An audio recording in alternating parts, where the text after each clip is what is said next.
ओम नमः शिवाय। हर हर Mahadev. Hello guys, Soni Rathore के मॉर्निंग के मिनी ब्लॉग में आपका स्वागत है। मैं स्वस्थ हूँ, मस्त खुश हूँ। आशा करती हूँ आप भी स्वस्थ मस्त और खुश होंगे। स्वस्थ काफ़ी हद तक हो गई हूँ, बस थोड़ी कफ का वो है तो थोड़ी आवाज़ वगैरह भी थोड़ी ऐसी हो गई है। तो चलो ज़्यादा देर ना करते हुए शिव पुराण के रुद्र संहिता के खंड 3 की कथा 17वें अध्याय में कामदेव द्वारा महादेव जी को मोहने के प्रस्थान की ओर। तो चलिए। शिवाय। शिव पुराण रुद्र संहिता तृतीय खंड 17वां अध्याय कामदेव का शिव को मोहने के लिए प्रस्थान। ब्रह्मा जी बोले, नारद, स्वर्ग में सब देवता मिलकर सलाह करने के लगे कि किस प्रकार से भगवान रुद्र काम से सम्मोहित हो सकते हैं। शिव जी किस प्रकार पार्वती जी का परिग्रहण करेंगे। यह सब सोचकर देवराज इंद्र ने कामदेव को याद किया। कामदेव तुरंत ही वहां पहुंच गए। तब इंद्र ने कामदेव से कहा, हे मित्र, मुझ पर बहुत बड़ा दुख आ गया है। उस दुख का निवारण सिर्फ तुम ही कर सकते हो। हे काम, जिस प्रकार वीर की परीक्षा रणभूमि में स्त्रियों के कुल की परीक्षा पति के असमर्थ हो जाने पर होती है, उसी प्रकार सच्चे मित्र की परीक्षा विपत्ति काल में ही होती है। इस समय मैं भी बहुत बड़ी मुसीबत में फंसा हुआ हूँ और इस विपत्ति से आप ही मुझे बचा सकते हैं। यह कार्य देव हित के लिए है, इसमें कोई संशय नहीं है। देवराज इनकी बातें सुनकर कामदेव मुस्कुराया, बोले, हे देवराज, इस संसार में कौन मित्र कौन शत्रु यह तो वाकई देखने की वस्तु है। इसे कहकर कोई लाभ नहीं। देवराज, मैं आपका मित्र हूँ और आपकी सहायता करने की पूरी कोशिश अवश्य करूँगा। इंद्रदेव, जिसने आपके पद और राज्य को छीनकर आपको परेशान किया, मैं उसे दंड देने के लिए आपकी हर संभव मदद अवश्य करूँगा। अतः जो कार्य मेरे योग्य है मुझे अवश्य बताइए।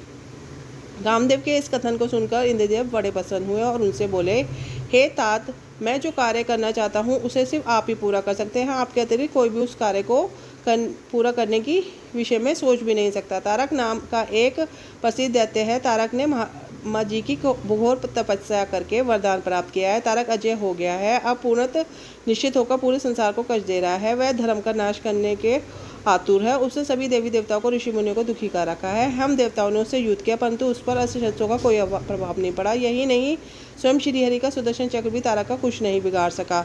मित्र, भगवान शिव के वीर्य से उत्पन्न हुआ बालक ही तारकासुर का वध कर सकता है। अतः तुम्हें भगवान शिव के हृदय में आसक्ति पैदा करनी है।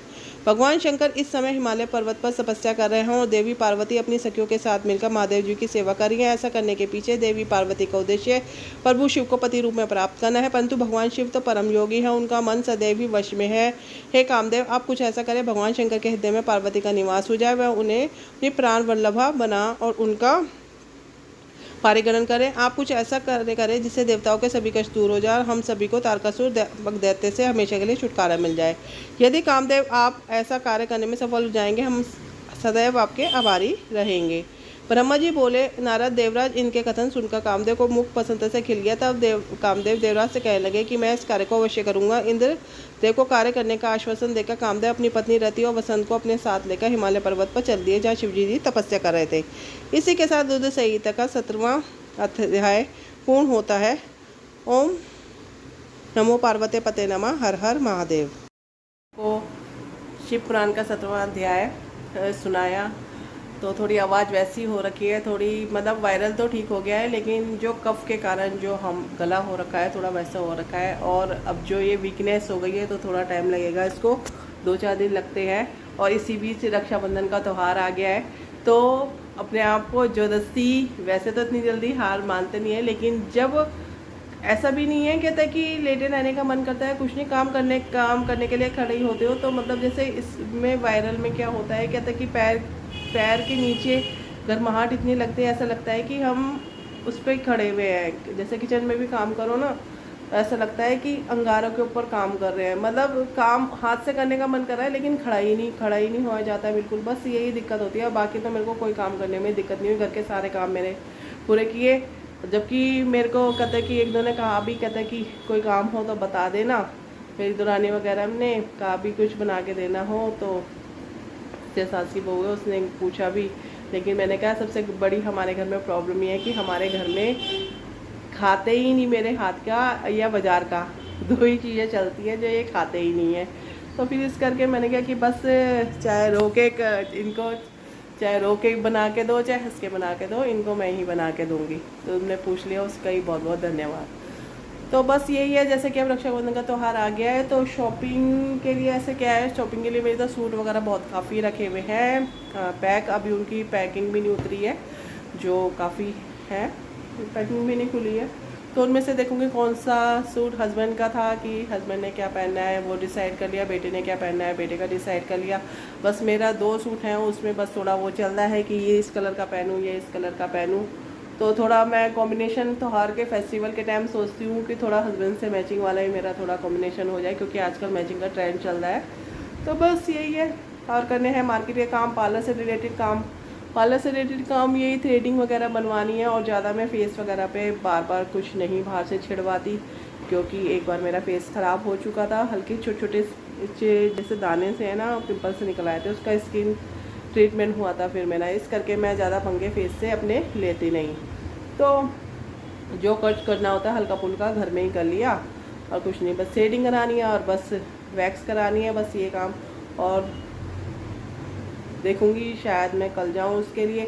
और बाकी जो छोटे मोटे जो इधर उधर के काम है, बैंक से रिलेटेड, इधर उधर से रिलेटेड जो काम है वो थोड़े मैं आज निपटाऊंगी, क्योंकि कईयों के किटी के पैसे भी आए हुए होते हैं, तो फिर वो भी इधर उधर वो करने होते हैं, ट्रांसफ़र करने होते हैं, लेने होते हैं, देने होते हैं। तो बस थोड़े से काम ऐसे से होते हैं बस।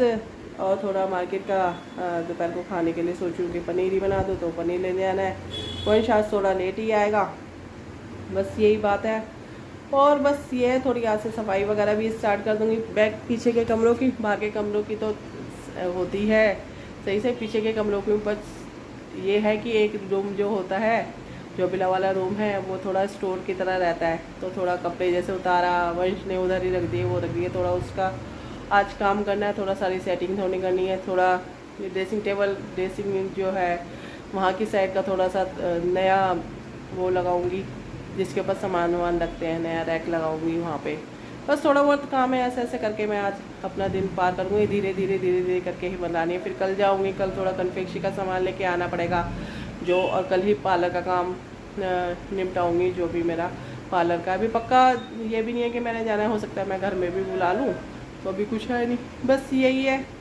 और चलो अब ब्लॉग को ज़्यादा ना बढ़ाते हुए, तो गुरु बिना ज्ञानी जीवन में मानी। ओम साईनाथाय नमः। अनंत कोटि ब्रह्मांड नायक राजाधिराज योगीराज पर ब्रह्म सच्चिदानंद समस्त सद्गुरु साईनाथ महाराज की जय हो। साईनाथ महाराज की जय हो। शिरडी नरेश की जय हो। और जैसे कि आज गौरव शिवपुत्र गणेश जी का दिन है, तो ओम गणेशाय नमः, गणपतये नमः। और कल मैं आपको ले जाऊंगी शिव कथा के रुद्र संहिता के खंड 3 के 98वें अध्याय में, जिसमें कामदेव को भस्म की कथा का वर्णन है। तो तब तक के लिए सबको Ram Ram, Radhe Radhe, have a nice day, tata, bye bye.